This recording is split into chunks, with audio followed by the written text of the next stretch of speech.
মাননীয় স্পিকার, এরপর আমি বলতে চাই, মাননীয়, আমি সিলেটের মানুষ। আমার সিলেটে আমি যখন বক্তব্য রাখতেছি লক্ষ লক্ষ মানুষ পানিবন্দী।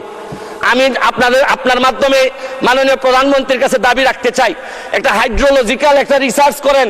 আমাদের এই পানি আগে কখনো বন্যা হইতো না, এইরকম 22-এর বন্যা, 24-এ বন্যা, আমরা একেবারে ডেবে গেছি পানির নিচে। মাননীয় স্পিকার, এইটা জানা দরকার যে আমাদের এই ভারত থেকে আসা পানি কোথায় কোথায় বাধা পড়ে, এইটা দেখতে হবে। মাননীয় স্পিকার, অনেকে সন্দেহ করে মিঠামইনের রাস্তাও আমাদের এই দুর্ভোগের কারণ। যদি হয় এইটারও মডিফাই করতে হবে, কারণ একটা জেলারে আপনি সৌন্দর্য দিয়ে আরেকটা জেলা ডুবাই দিতে পারেন না। মাননীয় স্পিকার, আমি হাইড্রোলজিক্যাল স্টাডি এবং এই স্টাডির ফলাফল আমাদের সামনে নিয়ে আসার জন্য দাবি জানাচ্ছি। মাননীয় স্পিকার, মাননীয় স্পিকার, একজন সংসদ সদস্য আমার ব্যাপারে অভিযোগ তুলছেন যে আমি যে বরাদ্দ পাই এইটা ফেসবুকে দিয়ে দিছি। 25 লক্ষ টাকার 25 কোটি টাকার কথা বলা হয়েছে।